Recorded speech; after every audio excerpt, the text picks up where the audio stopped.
আলাইকুম আসসালামু আলাইকুম। আজকে হলো 1.3 পাটিগণিতের 5 নম্বর অঙ্কটা দেখেন। কোনো বৃহত্তম সংখ্যা দ্বারা 184কে ভাগ করলে প্রত্যেকবার ভাগশেষ 4 থাকবে। প্রত্যেকবারই ভাগশেষ 4 থাকবে।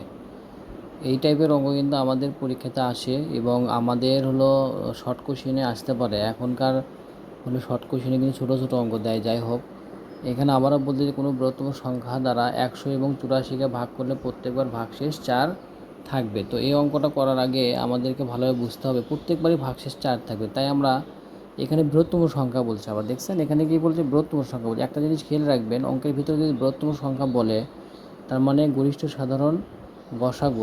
গরিষ্ঠ সাধারণ গসাগুকে বৃহত্তম সংখ্যা মানে গসাগু করতে হবে। মেন কথা আমাদের কী করতে হবে? গসাগু করতে হবে। তো আসেন বোর্ডে চলে যাই, আমি করে দিচ্ছি, খেয়াল করেন। আমরা এইভাবে অঙ্কটা শুরু করব। পাটিগণিত ষষ্ঠ শ্রেণী 1.3 5 নম্বর অঙ্কটা এইভাবে শুরু করব। নির্ণয় সংখ্যাটি হবে 100 বিয়োগ 4 সমান 96 এবং 184 বিয়োগ 4 180 এর গসাগু। কারণ এখানে বৃহত্তম সংখ্যা বলছে, তাহলে আমরা এর গসাগু হবে। এইভাবে অঙ্কটা করব, তাহলে আমরা একবার ফুল মার্কস পাবো। এখন যেহেতু আমার 96 এবং 180 বের হলো, 96 এবং 180 বের হলো, 96 এবং 180 বের হলো, আমরা ভাগ প্রক্রিয়ার সাহায্যে গসাগু করতে পারি। এইভাবে করলে জিনিসটা সহজ হয়। আবার আপনারা এল প্যাটার্ন দিয়েও করতে পারেন। গসাগু দুইভাবে নির্ণয় করা যায়। তাহলে এখানে 96 দিয়ে 180কে আমরা ভাগ করব। প্রথমে দিব আমরা একবার দিলে কি হয় দেখেন, একবার দিলে 96 এর 180 নিচে 96 চলে আসবে। দেখেন আমি ভাগটা করতেছি। প্রথমে 96কে 180-র মধ্যে একবার যায়, তাহলে একবার লিখছি, আর 180-র নিচে 96 লিখছি। এই যে এককের ঘর থেকে সোজা করে লিখবেন। আপনারা কিন্তু অনেকেই এই পাশ থেকে লেখেন, নো নেভার, আপনারা এককের ঘর থেকে লিখবেন। 180 থেকে 96 বাদ দিলে হচ্ছে 84। দেখেন 10 থেকে 6 বাদ দিলে 4, হাতে পরে 1 এরই সাথে যাবে, তাহলে 10, মানে আরোতে 10 গেলে 8, 84। 96 মধ্যে কিন্তু একবার যায়, তাহলে যেহেতু একবার যায় আমরা আবার এই 84 এই 96 নিচে লিখছি। এখানে বিয়োগ করলে পাচ্ছি 12।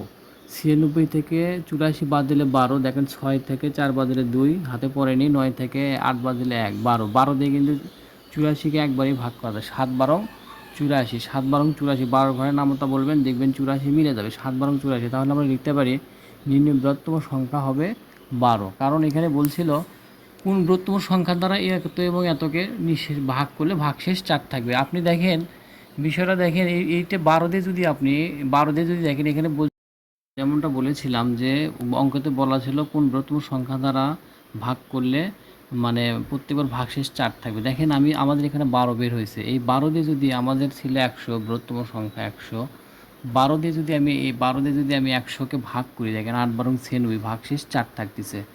আবার বলা ছিল 184, 184কে যদি 12 দিয়ে ভাগ দিই, দেখেন 12 18-র মধ্যে যায় একবার, তাহলে 6 থেকে 2 বাদ দিলে থাকে 8, থেকে 2 বাদ দিলে থাকে 6, এই 4 নামে নিয়ে আসছি, 5 12 60।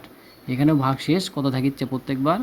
এখানেও ভাগশেষ 4 থাকছে, তাহলে এখানেও ভাগশেষ 4, এখানেও ভাগশেষ 4। তাহলে আমরা এইভাবেই করতে পারি। আবার বিষয়টা খেয়াল করেন, আমাদের বের হচ্ছে কত? 12। এই 12 দিয়ে যদি 96কে ভাগ করে একবারে মিলে যাচ্ছে, কিন্তু আবার এই 12 দিয়ে যদি 180কে ভাগ করি একবারে কিন্তু মিলে যাচ্ছে। তো সেই জন্য আমরা এভাবে করে নিয়েছি, নির্ণয় সংখ্যাটি হবে এত এত ও এত এর গসাগু। এখন আমাদের 6 নম্বর অঙ্কটা মেন প্রসেসেই হবে, কারণ ওখানেও নির্ণয় গসাগু আছে, মানে ওখানেও কোন বৃহত্তম সংখ্যা দ্বারা এত এতকে ভাগ করলে প্রত্যেকবার এত এবং এত ভাগশেষ থাকে। বিষয়টা লক্ষ্য করেন, তাহলে বুঝতে পারবেন।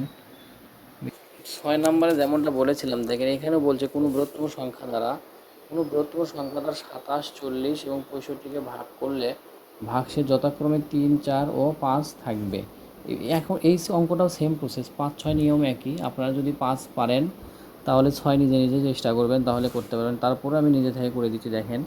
তাহলে আসেন বোর্ডে লক্ষ্য করেন, যেমনটি বলেছিলাম। দেখেন ওখানে আমরা ওই 5 6-এর মতো করেই করব। এটা 6 5 নম্বর অঙ্ক, আর এটা 6 নম্বর অঙ্ক। দেখেন নির্ণয় সংখ্যাটি হবে 27 থেকে 3 বাদ দিবেন, কারণ ওখানে এত এত সংখ্যাটি হবে এত এত, নির্ণয় বৃহত্তম সংখ্যা হবে এত এত, এবং প্রত্যেক ভাগশেষ থাকবে 3, 4 এবং 5 যেভাবে বলা আছে। তাহলে সংখ্যাটা লিখব, নির্ণয় সংখ্যাটি হবে 27 থেকে 4 3 বাদ দেন 24, 40 থেকে 4 বাদ দেন 36 এবং 60 থেকে 5 বাদ দেন 60 এর গসাগুই হবে আমাদের নির্ণয় বৃহত্তম সংখ্যাটি। তাই যাই হোক, এখানে আমরা লিখব এখন লিখে, যেহেতু এখানে 24 বের হয়েছে, 36 বের হয়েছে, 60 বের হয়েছে, তাহলে 24 দিয়ে আগে 36কে আমরা এভাবে ভাগ করব।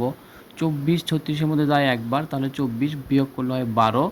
24 থেকে 36 বাদ দিলে হয় 36 থেকে 24 বাদ দিলে হচ্ছে 12, 36 থেকে 24 বাদ দিলে 12, তাহলে 12 দিয়ে এখন এটা কিন্তু শেষ ভাজক, এটা দিয়ে কিন্তু আমরা এটাকে ভাগ করব।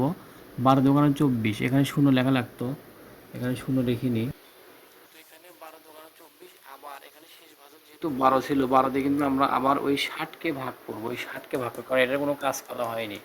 ওই 12 দিয়ে 60কে ভাগ করলে একবারে ডাইরেক্ট 5 12 60, আমরা লিখতে পারি নির্ণয় বৃহত্তম সংখ্যাটি হবে 12। এখন দেখেন 12 দিয়ে কিন্তু সবগুলোকে ভাগ করা যাবে। এখন 12 দিয়ে যদি আপনি তখনকার মধ্যে 27কে ভাগ করেন, দেখেন ভাগশেষ 3 থাকবে। আমি আপনাকে এদেরকে ইজিলি বোঝাচ্ছি, তাহলে বুঝতে পারেন প্রত্যেকবারই আমাদের ভাগশেষ থেকে যাবে, কারণ আমার 12 দিয়ে যদি ওগুলোকে ভাগ করি তাহলে আমার থেকে যাবে। দেখেন বিষয়টা হলো কীভাবে বোঝাচ্ছি তাহলে বুঝতে পারবেন। যেমন আমরা আগের অঙ্কর মতোই প্রমাণ করে দেখতেছি। দেখেন আমরা 12 দিয়ে যদি এই 27কে ভাগ করি তাহলে 12 দোকানে 24, ভাগশেষ 3 থাকে, তাহলে এই 3টাই হলো এই 3। এখন এই 40কে যদি আমরা 12 দিয়ে ভাগ করি, 3 12 36, ভাগশেষ কিন্তু 3 থাকে। অঙ্কিত কিন্তু বলা ছিল ভাগশেষ এত এত মানে নির্ণয় কোনো বৃহত্তম সংখ্যাকে এত এত দ্বারা ভাগ করলে ভাগশেষ 3 4 এবং 5 থাকবে। তো যাই হোক, এখানে এই যে 12 দিয়ে বের হয়েছিল, ওই 12 দিয়ে যদি 60কে 65কে ভাগ করি তাহলে দেখেন ভাগশেষ 5 থাকবে। আমার কিন্তু অঙ্কর কথার সাথে মিলে গেছে, এটাই হলো আমাদের অঙ্ক। যদি পারেন কষ্ট করে করবেন তাহলে বুঝতে পারবেন। আসসালামু আলাইকুম, সবাই ভালো থাকবেন ইনশাআল্লাহ।